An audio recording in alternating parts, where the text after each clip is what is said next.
Radio city पे मैं हूँ प्रखर और आप सुन रहे हो 91.9। अरे और भाई मतलब क्या मतलब मेरी रोजी रोटी पर क्यों लात मार रहे हो? ये मेरा स्टूडियो है। बोले भैया मैं 5 मिनट आपसे मिलूंगा और तुमने सीधा सीधा मेरे स्टूडियो पे कब्जा कर लिया यार। मैं सोच रहा था कि कुछ करता हूँ, देखते हैं कैसे मैं हो जाता है। सोचिए लेकिन शो मुझे तो करने दीजिए। जैसा कहते हैं कि जिसका काम उसी को साजे और करे तो डंका बाजे। तो क्या बात है। विशाल भैया हमारे साथ है। हेलो एवरीवन, जो लोग मुझे नहीं जानते मैं बता दूं, मेरा नाम है आरजे विशाल। पिछले 10 सालों से भी ज़्यादा बनारस में एक रेडियो जॉकी के तौर पे मैं काम कर रहा हूँ और अभी मैं रेडियो सिटी 91.9 एफएम बनारस में हूँ। और मेरा नाम है प्रखर, आप जानते ही होंगे, बनारसी सीईओ नाम से इंस्टाग्राम पे हूँ जी। और आज मैं भैया के पास इसलिए हूँ क्योंकि आरजे होने के साथ साथ इन्होंने कोविड के टाइम पे इतना अच्छा काम किया था कि मुझसे रहा नहीं गया, इनको कवर करने में आ गया। तो इनसे बात करते हैं और फिर देखते हैं क्या आउटकम निकल के आता है। जी। तो भैया हमारे सीरीज का नाम है फ्रॉम नथिंग टू समथिंग, ठीक है? तो आप इस सेंटेंस को कैसे रिलेट करते हो अपने आप से? यार मैं सेंटेंस को बहुत ज़्यादा खुद से रिलेट करता हूँ क्योंकि जब मैं स्कूल में था तो I was a very average student. मतलब ना बहुत ख़राब था ना बहुत मैं अच्छा था, लेकिन उसके बाद ऐसा हुआ कि धीरे धीरे मैं एक्स्ट्रा करिकुलर एक्टिविटीज़ जो थी उसमें बहुत अच्छा था। तो वहाँ जब मुझे मोटिवेशन मिलता था, टीचर्स अप्रिशिएट करते थे, तो आई वॉज लाइक कि नहीं यार मैं लाइफ में कुछ कर सकता हूँ। और फिर उसके बाद जो जर्नी स्कूल के बाद से, मतलब 12th के बाद से, बहुत कम लोग जानते हैं कि मैं 12th फेल भी रहा हूँ। तो मेरा कंपार्टमेंट आया था अकाउंट्स में। मेरा भी मैथ्स में था। तो मैंने अकाउंट्स का पेपर ही नहीं दिया था फिर वो। खैर बहरहाल आगे चीज़ें बढ़ी और उसके बाद रेडियो में एंट्री हो गई and then from nothing to something जैसा टाइटल है उसको जस्टिफाई करती है मेरी ये कहानी। ओके, सो मतलब कौन सा ऐसा टाइम था जब आपको लगा कि आपको आरजे बनना चाहिए? टू बी ऑनेस्ट मैंने कभी नहीं सोचा था कि मैं एक रेडियो जॉकी बनूंगा, क्योंकि मेरे को कभी स्कूल के प्रेयर में शामिल नहीं किया जाता था। मतलब होते थे ना कुछ बच्चे जिनको स्कूल के प्रेयर में खड़ा कर दिया जाता था, उनके लिए बहुत प्रिविलेज की बात होती थी कि हम प्रेयर करा रहे हैं। तो मुझे ऐसा लगता था कि यार काश मेरे को भी होस्ट करने का मौका देते। कभी जो फंक्शंस होते थे तो उसमें होस्ट करने का मौका नहीं मिलता था क्योंकि वो पूरा ऐसा वो स्क्रिप्ट का होता था और मैंने लाइफ में कभी स्क्रिप्ट फॉलो नहीं किया। अगर आप मेरे को स्क्रिप्ट देकर बोलोगे इसको करना है तो मैं शायद नहीं कर पाऊंगा। तो मे बी वो भी एक रीज़न हो सकता है। And then gradually I started this habit of talking to myself. Okay, तो ये जो हैबिट थी, जब मैंने खुद से बात करना शुरू किया कि मुझे कोई चीज़ अगर ख़राब नहीं लगती थी तो मैं इसके प्रोज एंड कॉन्स जो है वो खुद से ही बात करता था। तो ये करते करते करते करते I kind of invested myself into radio. और 10 साल इन्वेस्ट करने के बाद में I am happy and satisfied. अच्छा। जैसा मैं आपको फॉलो करता हूँ, कोविड के टाइम से फॉलो कर रहा हूँ, तो मैंने ये देखा है कि आपको ट्रैवलिंग पसंद है, रेडियो जॉकी आप हो, आपको ये काम भी पसंद है। इसके अलावा आप क्या क्या चीजें करते हो? मैं गिटार बजाता हूँ। पहले मैं गिटार टीचर था, जब मैं रेडियो में नहीं था तो मैं गिटार सिखाता था लोगों को। और मैंने कीबोर्ड सीखा है जिसको सिंथेसाइजर कहते हैं। और मैं गाता हूँ, ठीक है। और मैं लिखता हूँ। ट्रैवलिंग तो जैसा मैंने बताया ट्रैवलिंग करता ही हूँ। So music and travelling kind of my parallel love, वो वैसा हिसाब किताब रहा है। So apart from my work, music and travelling has been a life saviour for me. Okay, covid के टाइम पे मैंने कोविड सेवक .in बनाया था, आपको पता है? बिल्कुल बिल्कुल। तो उस टाइम पे बनारस में मैंने ये देखा था कि आप बहुत एक्टिव रहते थे। हम लोग एक ग्रुप में भी थे। हाँ बिल्कुल बिल्कुल। और मैंने एक चीज नोटिस करी थी कि आपकी तबीयत बहुत खराब थी। लेकिन शायद किसी एक औरत की तबीयत बहुत खराब थी, तो आप रात में शायद 12-1 बजे के आसपास एकदम लगे हुए थे उसे बेड दिलाने के लिए। हाँ राइट राइट। पता है ये जो पूरा शुरू हुआ है सेकेंड वेव में, वो ऐसे हुआ कि फेसबुक पर एक मेरी फ्रेंड है, उनके भाई की हालत बहुत ज़्यादा ख़राब थी। तो उन्होंने मेरे को बोला कि विशाल मेरे भैया हैं वो बहुत सीरियस हैं और वो BHU में है। तो वो आपसे आप प्लीज़ एक बार उनसे बात कर लीजिए, क्योंकि हो सकता है वो आपका शो सुनते हों और शायद आपसे बात करने के बाद उन्हें थोड़ा मोटिवेशन मिले। और उनकी एज ज़्यादा नहीं थी, 31-32 ईयर्स के थे वो, BHU के ही स्टूडेंट थे वो।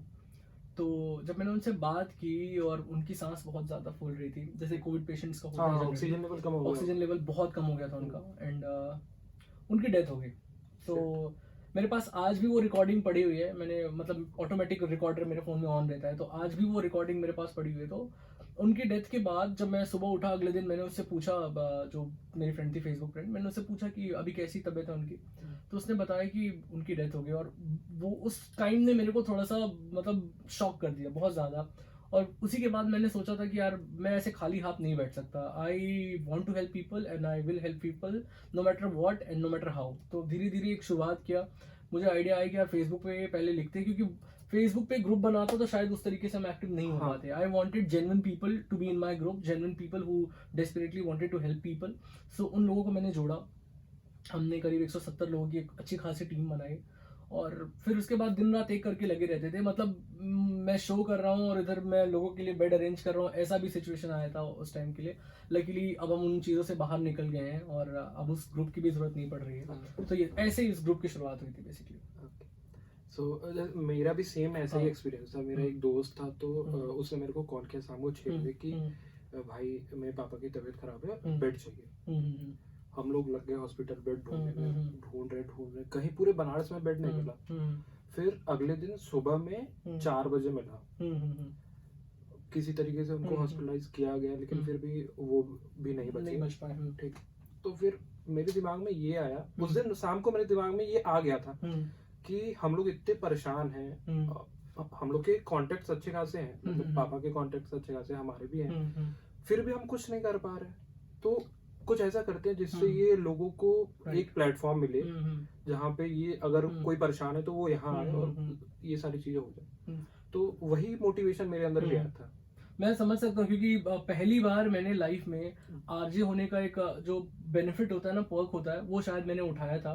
क्योंकि मैंने लाइफ में कभी इस चीज़ का फायदा नहीं उठाया था. लेकिन उस दौरान मैं जब लोगों को कॉल करता था, जो भी ऑफिसर्स होते थे रिगार्डिंग, तो उनको मुझे बताना पड़ता था कि भाई मैं यहाँ से बोल रहा हूँ और आपको ये अरेंज करना है, ठीक है, और मैं इसको शो में भी लेके जाऊंगा. सो वो थोड़ा सा डर की वजह से कह लो या जैसे भी कह लो, अप्रिशिएशन और ये सारी चीजें. तो उस वजह से भी थोड़ी हेल्प लोगों की हम ज़्यादा कर पाए. और उनमें कुछ लोग जैसे कि तुम थे, सुमित था और एक दो लड़के और थे, 2-3 लड़कियां उसमें और थी. मतलब 15-20 लोग बहुत एक्टिव थे, बहुत हाइपर एक्टिव थे उसमें. और उनकी वजह से आई थिंक मतलब उस समय ऐसा होता था कि कोई भी हो, किसी का भी हो, हाँ, अगर किसी को- लीड आई हाँ, ग्रुप लीड में आई, हाँ. कि इसको ये चाहिए, फिर तो सब लग जाते थे कि अपने भाई पिता यहाँ थे, पे हाँ. ये अवेलेबल है, यहाँ चले जाओ, हाँ. वहाँ चले जाओ, तो सब लग जाते थे. So, तो हाँ ठीक. इसके अलावा मतलब जैसे आरजे आप हो तो आपको दिन में कई मैसेज आते होंगे कि आरजे कैसे बने, आरजे कैसे बने. बहुत बहुत मतलब तो इस करियर के बारे में बताइए. आरजेइंग एज अ करियर बहुत एक वास्ट करियर है. सबसे पहले तो मैं बताना चाहूंगा कि जो लोग भी रेडियो जॉकी बनना चाहते हैं, सो आपको 2-3 चीज़ें ध्यान में रखनी है कि आपका कम्युनिकेशन स्किल बहुत अच्छा होना चाहिए. आपका उच्चारण, जिसे हम अंग्रेजी में प्रोनाउंसिएशन भी कहते हैं, वो बहुत अच्छा होना चाहिए. तीसरी बात ये कि आपको नॉलेज बहुत अच्छी होनी चाहिए. हर एक चीज़ के बारे में आपको नॉलेज बेहतरीन होनी चाहिए. अगर आपको क्रिकेट के बारे में नॉलेज है तो मेक श्योर कि आपका वो नॉलेज इतनी मतलब इतना वास्ट हो कि कहीं भी आप बोलो तो लोग आपको सुने. बॉलीवुड के बारे में है तो वो भी बहुत ज़्यादा होनी चाहिए. मतलब आपको नॉलेजेबल होना चाहिए किसी ना किसी एक फील्ड में. तो और आप कितना ज़्यादा पढ़ते हो, कितना ज़्यादा आरजेएस को सुनते हो. तो आजकल पॉडकास्ट की भी चीज़ें चल गई हैं. बहुत सारे ऐसे ऑनलाइन स्ट्रीमिंग ऐप्स भी आ गए हैं जिन पे बहुत सारे लोग अपना पॉडकास्ट बनाते हैं. सो अगर आप मेन स्ट्रीम रेडियो में नहीं आते हैं तो बहुत आराम से आप अपना मिनी स्टूडियो घर में सेटअप करके आप जो है कि पॉडकास्ट जो है खुद से भी बना सकते हो. And they are making good money. Podcast का बहुत अच्छा पॉडकास्ट का बहुत अच्छा स्कोप भी है. एग्जैक्टली, बहुत अच्छा स्कोप भी है.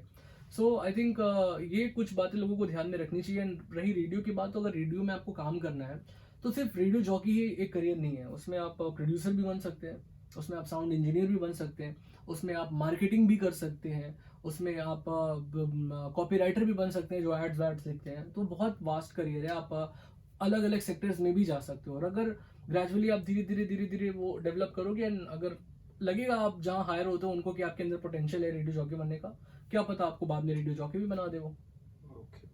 सो ये जो ऑडियंस है इनको एक वो रास्ता दिखाइए. जैसे बहुत परेशान होते हैं लोग, तो अगर कोई है जो बनना चाहता हो आरजे, तो वो किस तरीके से बनेगा?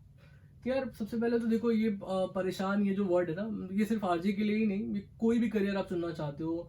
सो बेसिकली क्या होता है, बहुत सारे लोग बहुत जल्दी हताश हो जाते हैं, मायूस हो जाते हैं कि उनका करियर आगे बढ़ेगा नहीं बढ़ेगा, कुछ कर पाएंगे नहीं कर पाएंगे. आई थिंक जो आपका वो स्ट्रगल पीरियड होता है ना, वो आपका गोल्डन पीरियड होता है. उस वक्त आप सबसे ज़्यादा हार्डशिप से गुजरते हो. उस वक्त आपको सबसे ज़्यादा फेक लोग मिलते हैं. उस वक्त आप सबसे ज़्यादा खुद को पहचानते हो, खुद को चैलेंज करते हो.